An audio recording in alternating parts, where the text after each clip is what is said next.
really add to the important message that you're bringing us today. I've known Kelly Brown Douglas almost as long as I've been in D.C. I recall when you taught at Howard University. That's a long time ago. After doing your doctorate at Union Theological Seminary. We were young then. Never foolish, but young. We were young, never foolish. Kelly Brown Douglas is now the Susan D. Morgan Professor of Religion at Goucher College in Baltimore. Prior to being at Goucher, she was, as I mentioned, Associate Professor of Theology at Howard University, the School of Divinity, and she was Assistant Professor of Religion at Edward Waters College. She's a leading voice in the development of womanist theology, published widely in national and international journals. Her groundbreaking and widely used book, Sexuality in the Black Church, A Womanist Perspective, was the first, really, to address the issue of homophobia within the black church community. Other books of Kelly's include The Black Christ, What's Faith Got to Do with It?, Black Bodies in the Black Church, A Blues Slant. She's also co-editor of Sexuality in the Sacred, Sources for Theological Reflection. That was the volume with our friend Marvin. Yes, yeah. with Marvin Ellison, yes. And her latest book, which I hope will be referenced a lot today, is Stand Your Ground, Black Bodies and the Justice of God. It has just come out in 2015 with Orbis Books. You can get it through Orbis. I'm sure Amazon has it, but you can also order it through Orbis Books. Stand Your Ground, Black Bodies and the Justice of God. I believe this is what we in the business call a big book. That is to say that a book which will have a long life, one that many people will read, comment on, and learn from, a book that will endure. Witnessed last weekend when you were at the Call to Action meeting with many of our colleagues in Wisconsin, lighting up the web with kudos and respect paid by many of those present. But I have one complaint about this book that I want to register before we start our discussion. I wish with all my heart that this book could be put on the history shelf and not a book of contemporary theology. And that's my one complaint. Alas, it is all too current, but the racism at the University of Missouri is just one more poignant reminder of the work we have to do and the importance of this book. And so I thank you very, very profoundly for having written this and for your pioneering work and your sought-after voice addressing issues not only of sexuality in the black religious community, but advocating for equal rights for LGBT people around the world. Kelly, as some of you know, did her undergraduate work at Denison University. I was there lecturing a couple years ago, and I can tell you that she is, if they had saints at Denison, she is held in the highest esteem. Walk in the religion department at Denison. Oh yes, she's ours. Oh yes, of course. Their picture. And Kelly was ordained at St. Margaret's Episcopal Church in 1985, the first black woman to be ordained an Episcopal priest in the Southern Ohio Diocese, among the first 10 to be ordained nationwide. She was the first to receive the Anna Julia Cooper Award by the Union of Black Episcopalians in July of 2012 for what they called, quote, her literary boldness and leadership in the development of a womanist theology and discussing the complexities of Christian faith in African American contexts, unquote. She serves currently at the National Cathedral. You had been for a long time at a local parish, but yes, now you're right. Holy Comforter. Now you've gone to the cathedral. I don't know if that's a step up or down. That's right. Yeah, that came with the retirement of the rector at Holy Comforter. Holy Comforter. Okay. Well, we both live in the D.C. area. We don't see enough of each other. That's exactly right. And I like to think it's because we're busy trying to make a better world for our children. Something that you stress over and over in this important book, Stand Your Ground. So thank you for your work, and thank you for gracing the Water Office and giving new meaning to the role of the divine in the work of justice. We need it all. Thank you, my dear. Thank you, my friend, my sister friend. First of all, let me say it is indeed a privilege to be here with you, Mary, and Diane, and all of the family of Water.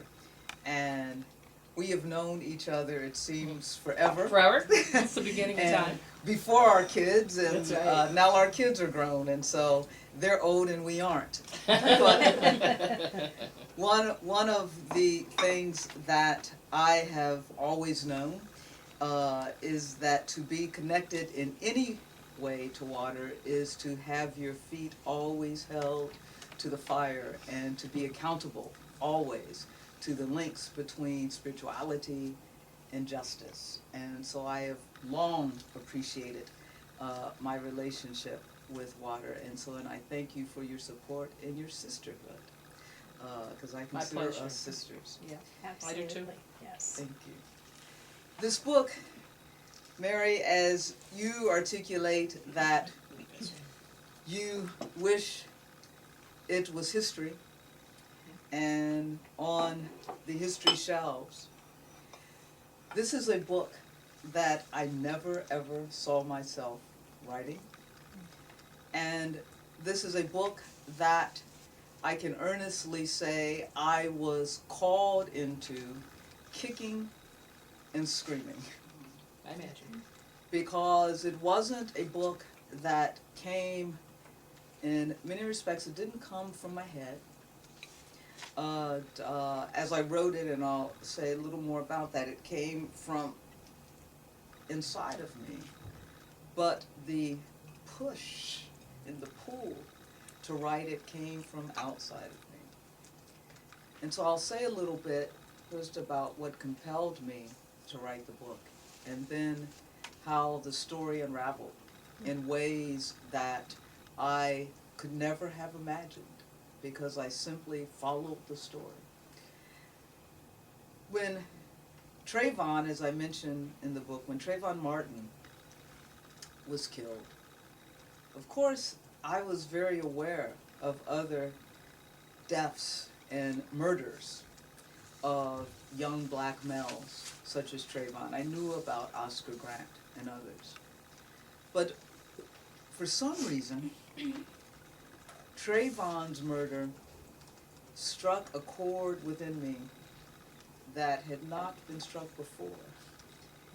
And perhaps it was because I thought, well, maybe a little naively, that we'd at least gotten past that kind of obscene, and I see it nothing other than a 21st century lynching.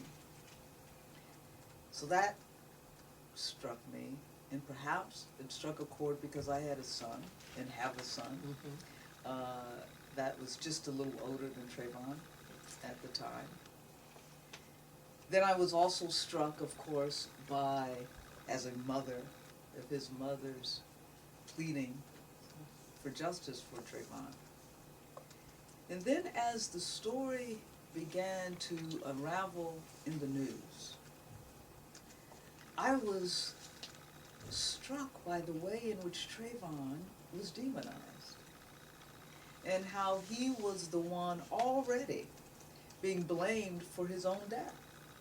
And what I really, really could not understand was why most folks outside of the black community, it appeared, could not get it. Could not see that something was desperately wrong, that an injustice had been done, that this young man had been murdered. And I could not understand why everyone was so quickly coming to the defense of his killer. And I certainly could not understand why his killer had not been arrested. And I remember saying, no one's saying the man's guilty, just arrest him and let's have a trial and go from there. And so I couldn't understand that, and so this was building up, and so I said, okay, you know. Then Jordan Davis was killed, and that particularly struck me, and this was the young man, of course, killed at a gas station in Jacksonville, Florida. And God bless Jacksonville. For a year I worked in Jacksonville, Florida. And so right before I came to Howard. And I knew that while the gas station has changed ownership, I knew the exact spot where Jordan was killed. In fact, I lived around the corner from it. And so that particular sort of connection to Jacksonville in that spot. And then here another young black male had been shot for no reason. And these young black males, they looked like kids to me. They were kids, you know. And so that struck a nerve. And I declare, I remember saying that, no, I'm finished writing books. But it kept nagging at me. And I said, all right. It wasn't that I felt that I had something to say. I felt that I didn't know where it would land, but that I had to figure out what was going on. And so I set out really just to do that, and to figure out why history seemed to be repeating itself. because it certainly seemed to me that this time for our generation this was our Emmett Till time, right? And I really was reminded of Emmett Till. And of course, I was further compelled when after the trial for Trayvon's killer, I never thought that he would be convicted on the most serious of charges. I thought, no, America is not going to do that. But I also did not think that he would be acquitted totally. And when that occurred, my heart really dropped, and my phone immediately began to ring after that 10 o'clock in the evening verdict. And the next day, I was to preach at my church, Holy Comforter Episcopal Church in Washington, D.C., which is a small black school parish in Northwest D.C. And literally walking into that church that morning, there was silence as if someone had died and something had died. And no one had to say anything to each other. And everyone knew what was in each other's heart. And of course, the rector, was Courtright Davis, who decided that before the service, we would just take time, whatever time was needed, for people to say what was on their hearts and on their mind. And that was at least 45 minutes or more, to which people spoke, men, women, and teenagers. Spoke about what they felt, and they spoke their fears. But what struck me in their disillusions was that no one blamed God. They all had hope, and they all testified to the justice of God. And that struck me in that moment. So all of that came together, and I said, okay, Kelly, what's going on? So I started out on this journey. Now, I thought that it would lead me back to slavery. Right? I said, this is the legacy of slavery. This is the legacy of what it means to be a chattel body in America. I thought, too, that it would lead me back to white supremacy and the meaning of whiteness in America. And of course, I do talk about that. What I did not understand or know or realize was that it would lead me back to Tacitus. And I tell you, if I'd ever read Tacitus before, it was in a undergraduate philosophy class, and I will admit that he had left my memory banks. I had no knowledge of Tacitus.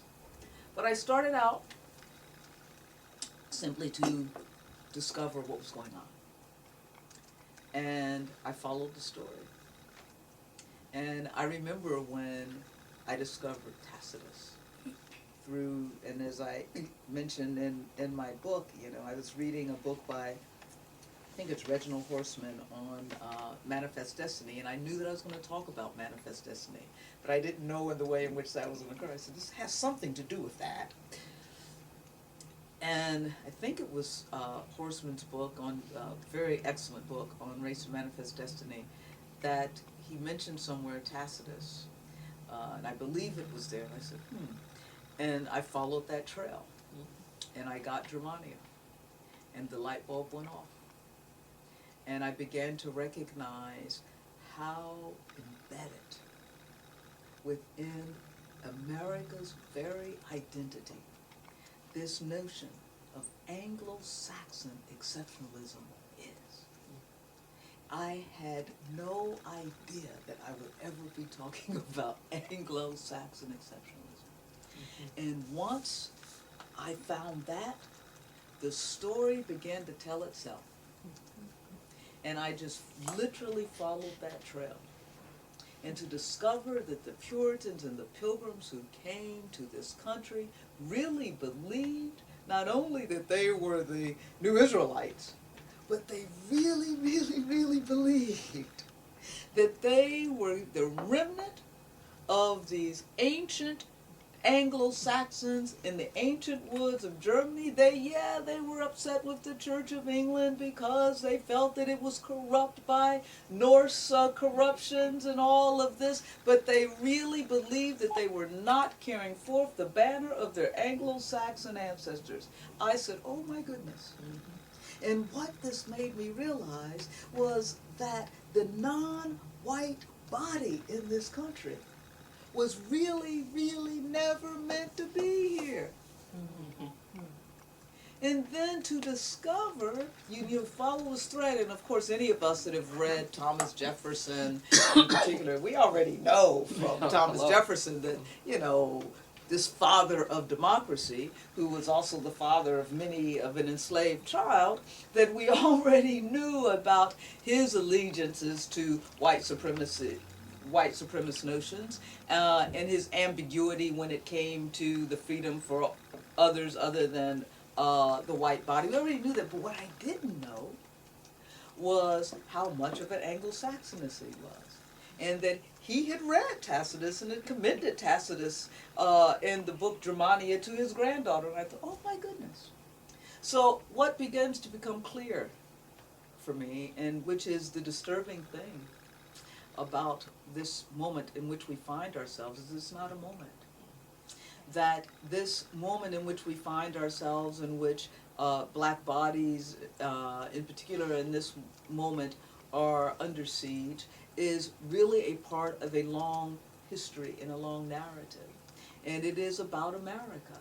And it is about the way America has identified itself as an Anglo-Saxon exceptionalist nation. Now that is masked and mystified, and we know the work that we do as luminous and feminist theologians, how you can mystify oppression and systems of oppression. It's mystified. And the cover for in the ideology that supports that, of course, is a white supremacist ideology. And what became clear to me was we're talking about stand your ground culture. We're talking about whiteness standing its ground, protecting itself. And so while the stand your ground law was never actually argued in the court, it is all about the stand your ground culture, right? Because the stand your ground law comes from the English common law that, where one can protect its castle. But what I discovered was that the white body itself is the castle. It's an embodied castle. And anywhere where whiteness travels, they have the right to stand their ground, right? So that any place where the white body moves, if they say that that is their ground, then they have the right to stand it. And you see that in relationship to these kids who have been killed, right?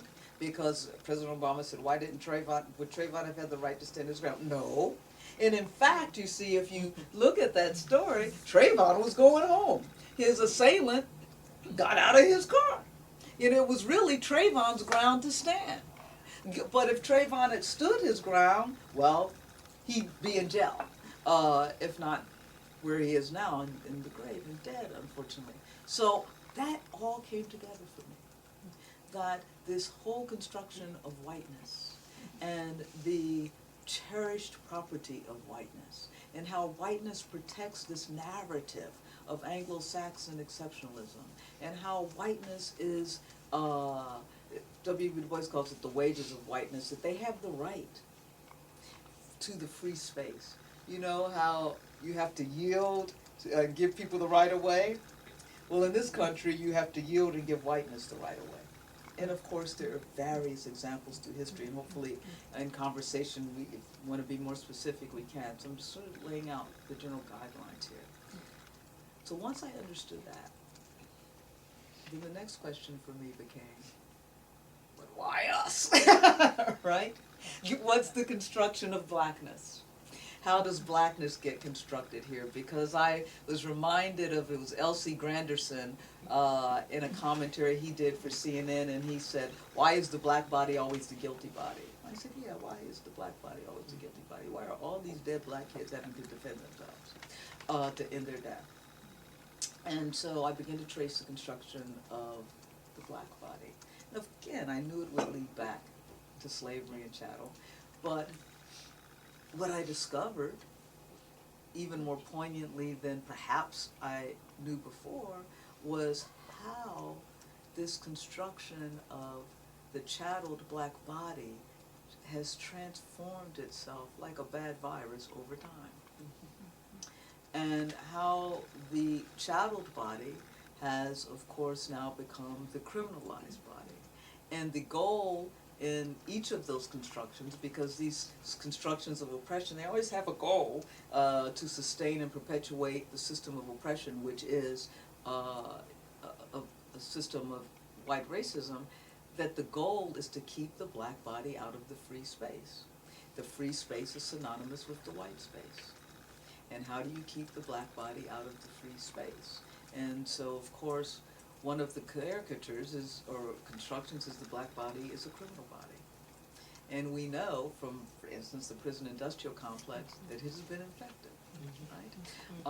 In removing the black body from the free space. So I followed the way that construction had transformed itself. And let me say one more thing about that. One of the things that I think people must always understand is that the black body as chattel is the principal construction, an image of the black body that has become a part of the collective imagination and collective consciousness of Americans in this country. And what we have to understand about that, and I intentionally always talk about slavery in this country as chattel slavery, because what that indicates is that the black body was never considered a human body. It was considered property. It was always a property of another. Chattel means to belong to another. And so it was always considered property, belonging to another, belonging always, of course, to the white other, right? Mm-hmm. Never belonging to itself, and never, ever was it considered to be a human body, right? And so that becomes very important when we begin to understand the way in which the black body has been acted upon. And so I unraveled that story, and again, was struck by how embedded that was in our consciousness. And then I could understand what was going on. I will finally say, and I fear that I'm going long, so I'm going to open it up to conversation. And I feared that I wouldn't have enough to say. I know, you said I'm going to go short on you. And I'm an Episcopalian, we don't talk long. That's okay, this is just the first of many to come. You'd be happy to know the Pope today told Catholic preachers that they should preach short. Oh, and never go beyond 10 minutes. That was his, as if they ever do. I mean, you know, in the Episcopal Church, beyond 12, you're in trouble. Yeah. But the last thing I will add to that, of course, is black faith. And what I appreciated even more deeply is how much black faith is actually a narrative of resistance and a contesting narrative to this Anglo-Saxon exceptionalist matrix with its ideology of white supremacy that has been sustained not only through scientific racism, but it's been sustained through with the legitimation of a religious canopy. And of course I talk about that a lot in the book. And so that black faith has always been that contesting narrative, because it has been that narrative that has said, no, God didn't create us to be slaves. Why do we know that, even in the midst of slavery? Well, while Europeans and Anglo-Americans may have introduced the African continent to chattel slavery, they did not introduce the African continent to God. And so they knew God when they were free, and God knew them when they were free, and that was enough to know that God did not create them to be anything but free. And so they bring that forward with them, and it becomes the foundation of the beginnings of the African American faith tradition, this belief in the freedom of God. And then lo and behold, they meet Jesus, and Jesus on the cross, you know, a Jesus born in the manger, and all of this makes sense to them, that God is one with them in their struggle to be free. And so I came to appreciate the significance of the African American faith tradition as that thing, that even in the midst of all of the crucifying realities that are that make up the daily lives of what it means to be black in America, even in the midst of that, that Black people understand that it doesn't have the last word, Mhm. that there is hope, that the evil of whiteness cannot sustain itself, and that there's a power on the side of Black people as they struggle for freedom that is greater than any power that is of Anglo-Saxon exceptionalism. And that promises one last thing. One saw that very clearly in relationship to the killings, the murders of the 9 parishioners. Yeah. Charlie, when people were stunned by the fact that Forgiveness. they forgave them. Yeah. No, that was grounded in a Black faith that believes in the justice of God, because Black forgiveness is always connected to the justice of God. It had nothing to do with exonerating Dylan Roof. It had all to do with saying, okay, I can release myself of the sin that is Dylan Roof's, this sin of white hatred and white racism. I can release myself from that because I believe that the love and justice of God is greater than that. I can release myself from the agony of knowing that there is no human justice that can make up for the loss of our loved ones, and rely on the justice of God, and I can move forward in my life instead of getting trapped in that cycle of sin. And that's precisely what the progenitors of the Black faith tradition did during slavery. They said, we are not going to be bound by the sin of slavery. We're going to live in to the justice of God. And I'm going to shut up. Which is what freedom looks Wow. like. And that's Which is what freedom looks like. Yeah. Wow. Yeah.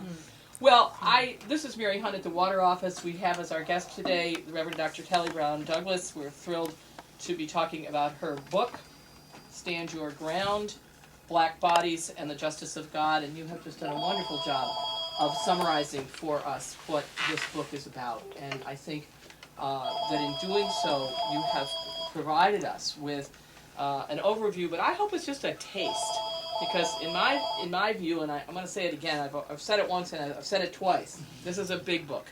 And a big book is a book that you want to read, that you want to study, and that you want to share with people like yourself who are interested in moving toward justice. So I want to commend this book to all of our listeners and to those of us gathered here. It's a great book to use, Cindy Lapp, at a church in a study group. It's a wonderful book to use for volunteer groups like the Mennonites and the Lorettos as a study document, and really a starting point for conversation. And that's exactly what we have here today. So I want to start, since you're here, I want to start a conversation here at the Water Office and let people gathered around the table raise the first questions, and then we'll go to our many friends who are on the phone. So again, with great thanks for this overview, and a wonderful, by the way, a very wonderful summary, I think, of the book. I've been through it twice now, reading it twice, and I think you've summarized it in a way that's very faithful to the text, but also you've provided another kind of depth and framework. And I just want to say how heartfelt this book is, both in the writing and I have to say in the reading. I mean, this is a hard book to read. And it's hard in an important way because, as I said, we hope it's history, but it isn't. And it's right where we stand today.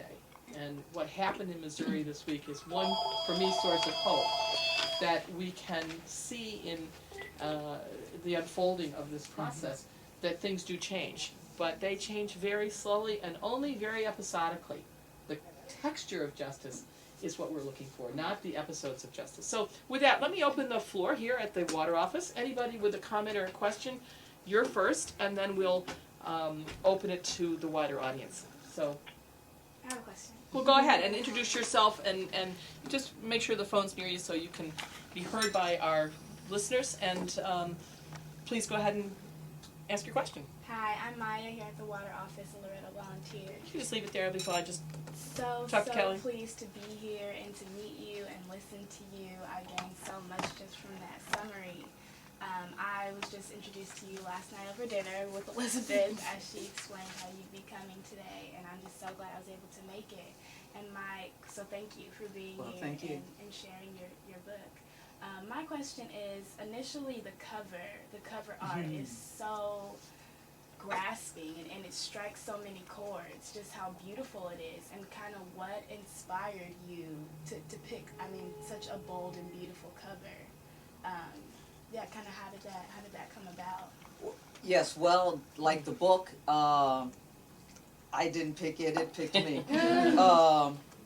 No, the cover is by a black female artist, Margot Humphreys, who I believe at the time, and still may be, was at the University of Maryland here in College Park. But it came about because a very, very dear friend of mine, who is more like a brother to me, whom read this book and drafts of this book probably more than I did, but his partner is a art curator, and he went to an art show, and my friend Angelo came back. He's also a professor of English at Goucher. He came back to Goucher on Monday, and he goes, "I have your cover." Wow. And I said, "Oh," and I didn't even have but a proposal for a book. But he said, "I have your cover," and he showed me a postcard of this. And so he and his partner then really did the legwork, negotiating with Margot in conjunction with Orvis to get the cover. And you were so right. The cover has really struck a chord with many people. And so I was just privileged that Margot allowed us to use it, and that other people have been able to see her work because it tells its own story. Just to describe this cover, for those who haven't seen it, to make sense of this conversation, it is a woman holding her child, and her child has Skittles. And you'll remember for Trayvon that Skittles were a very important part of, remember he had gone to the store to... Skittles and iced tea. Yeah, Skittles and iced tea, and this beautiful, powerful portrait of a mother and child with his Skittles. Say no more. Other comments here at the table, and then we'll open it up. Who else has a comment or a question? Joe. I want to read that book, because listening to you about what it was talking about, so I've always had that confused about what's the basis for the white guys I know attitude toward blacks, and about the same with my attitude when I was a teenager and with kids before I grew up and learned to really meet people who were black. Didn't know anybody was black when I was a teenager, but meet people, and I know my attitude changed, but I don't see it. I see it, I hear so much of an attitude that was like I had when I was, a teenager, but it now seems to be, it's society. What's the basis for that? Well, Read this book. yeah, well, and in short, well, first of all, thank you for your question, your comment, and your honesty in talking about your own movement and transformations. But in short, and what we have to understand is that people are socialized. White people are socialized into a particular sense of themselves, and socialized into this narrative of whiteness, into this narrative of what it means to be an American. And so one of the things, until white people recognize that, until we go back and really claim the myth that is America, and this myth of Anglo-Saxon exceptionalism, then we are not going to be able to move forward. James Baldwin says in an anthology that was published posthumously, and the anthology is called The Price of the Ticket. In the introduction of that anthology, he raises the question, what is the price of the ticket to be black and male in America? And he says, in order to answer that question, we have to answer a prior question. What's the price of the ticket to be white in America? And he says that white people need to go back and claim their story, and claim their history, and talk about what it meant to become white in this country. And so I think and the short answer to your question is just that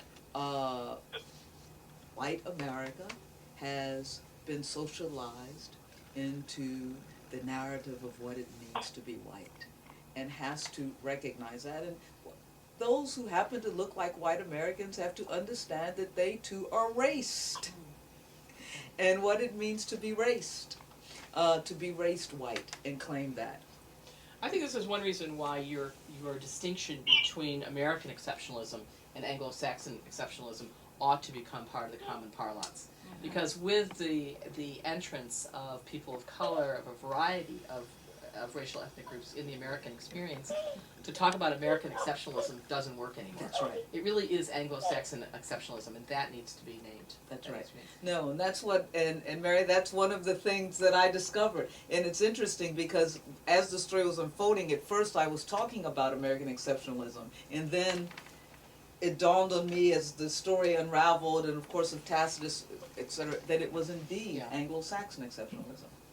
And how about, since we're at water, how about so much of the focus in the media has been on black male bodies. Oh yes. And and I think that makes that obviously makes good sense. And the president's focus on young black men is terribly important. How do you hold together the sacred lives of black women, Yes. especially black girls, in such a way that they're not obscured by black men, and at the same time, so that black men are seen in all their vulnerability? I think that's the conundrum. The strategic conundrum, and I wonder, and I really want to have your thinking on this, I wonder if religion might be uniquely useful, given claims to equality before the divine, in understanding and in dealing with that conundrum. Because on the one hand, you have you have a real focus, and for a good reason, a focus on black males. But the experience, and you mentioned the one of the black women who was killed, and there's so many others. And I'm thinking also of transgender. Yes. Black trans women. And how could religion be useful in dealing with this? I just wonder. Yeah, let me sort of pull it apart a little. First respond to the issue of black women. Before you do that, could I ask people, be sure that your phone is muted, *6 or the mute button, so we don't hear ambient noise, your dog barking or your children eating their lunch. Just thank you very much. Go ahead, Kelly, sorry to interrupt. Yeah, first of all, you're right. While there has been a certain focus on black males, black females have also found themselves under attack. And the caricature of black males has been that of the dangerous black predatory male, right? And so that in many instances they are seen as the most threatening body to the white space. But the concomitant caricature of the black female body has been that of the angry black female, the mean, angry black female.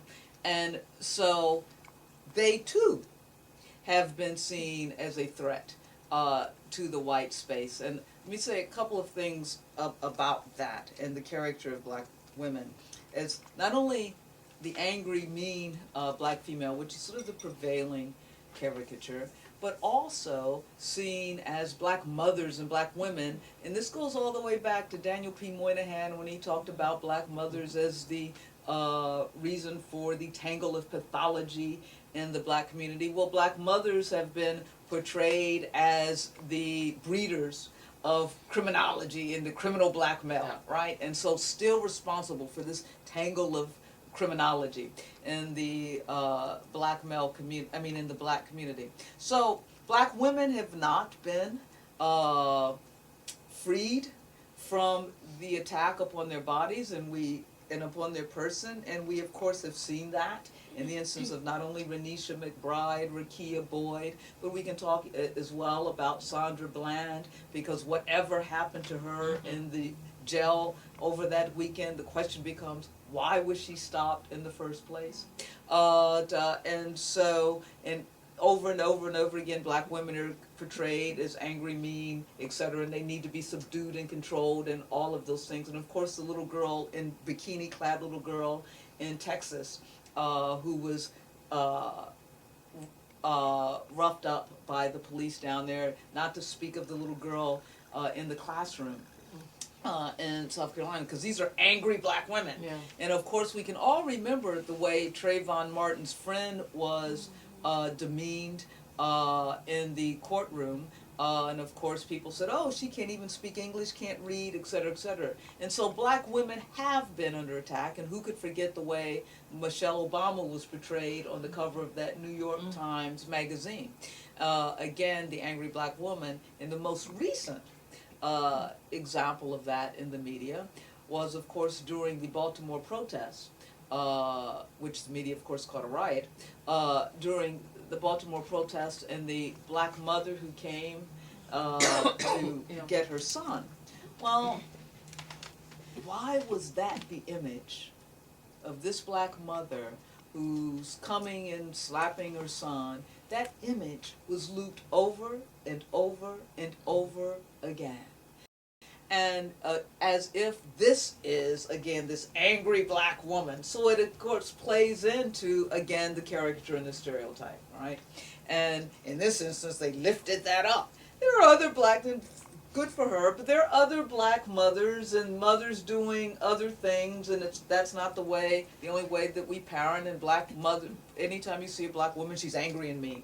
So black women's bodies have been under attack, and I talk about that in other places as well. In terms of, and as well, the transgender body right near us, Yeah. in Gaithersburg, the transgendered young woman that was killed.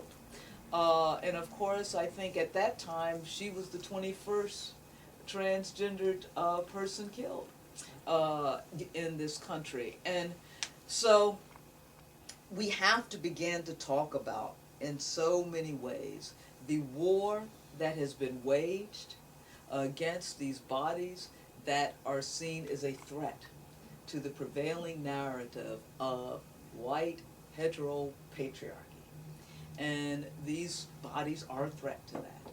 And so I agree in that regard. Now, in terms of religion, yes. I think that what we have to consistently lift up is the fact, I always say this, that anybody that lives and breathes and has breath, as far as I know, is a sacred child of God. Period. And I challenge people to show me someone who lives and breathes and has breath that is not that. Because I figure that the breath we breathe is the breath that comes from God. So every time we take in a breath, we're taking in the breath that is God's. And it makes us each time even more sacred. Right? And so that's the narrative, Mary, that has to be lifted up. Yeah, I'm with you. And so I do believe that it is through that sort of religious narrative that we can begin to push toward a different vision, and that's why. And people who aren't religious, what do you? Well, because that's the this growing right. sort of trend of people who aren't religious. I know, spiritual but not religious, and that's okay. And that bifurcation seems to me always to have more to do with institutionalized religion. Yeah. But well, maybe we don't want to go there, but let's. But I don't want to go there. But let me say, for people who are not religion, not only and because I also argue that the arc of the universe bends toward justice. And so for some of us, we call that arc God. For others, they just call it justice or love. Mm-hmm. For us, justice and love is God. And so what we know, I have a colleague who says, when we get too out of whack, the universe will correct itself. And so for those who aren't religious, the arc of the universe bends toward justice. I think we should open it up now to our colleagues who are on the phone, and I know this has been a much longer discussion in-house than we've ever had before, but we don't always have our guests in-house, and so I'll beg my excuses. The floor is open, and please identify yourself and make your short and sweet question known to Reverend Dr. Kelly Brown Douglas, who's with us at Water today. Hi, Reverend Dr. Kelly Brown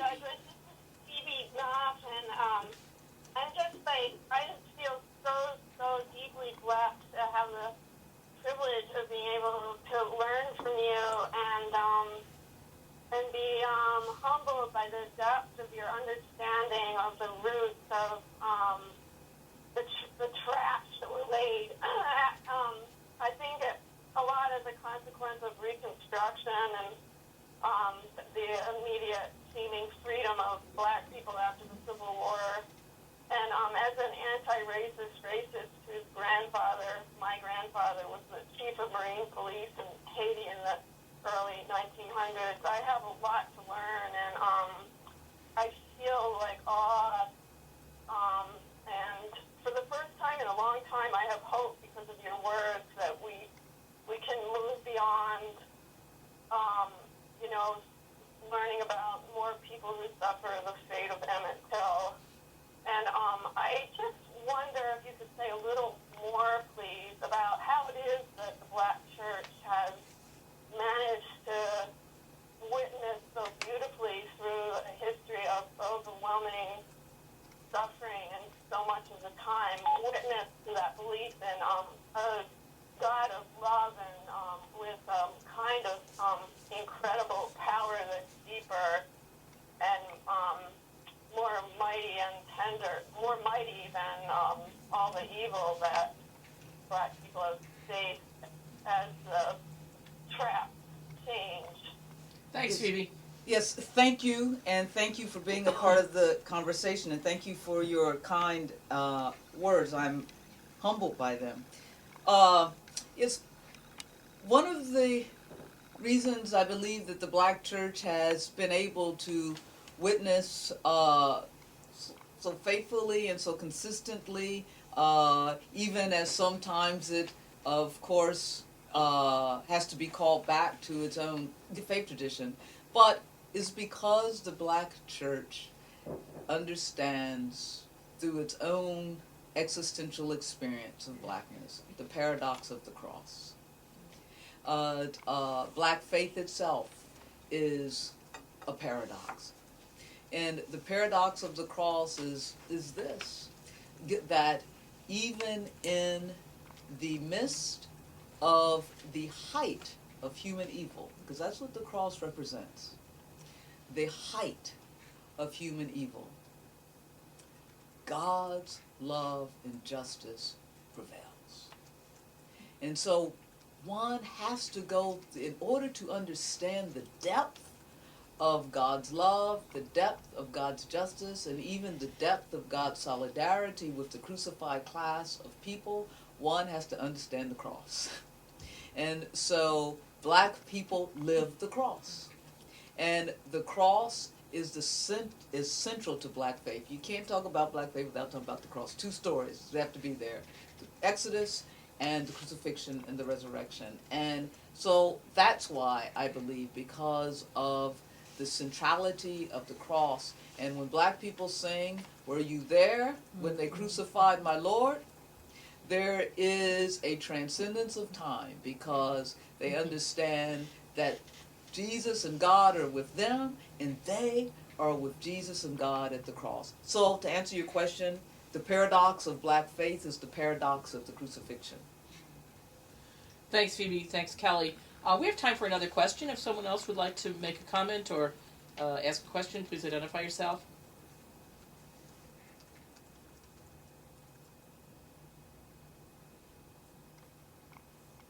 Don't be shy like my students.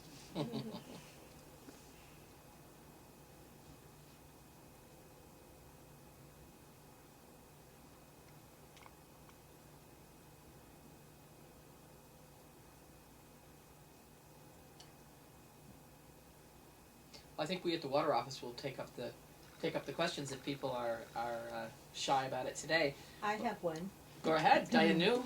Well, I've been sitting here thinking of the spirituals and kind of humming, and you kind of just moved into it. Were you there when they crucified my Lord? And You'll find a number of references to various kinds of music, but in the book. yeah. So say more, if you will. I mean, it's obvious and it's not obvious, and seems to me so central. Yes, well, the spirituals, of course, which emerged out of black faith as it was being crafted and during time of enslavement are, to me, one of the first testimonies of faith.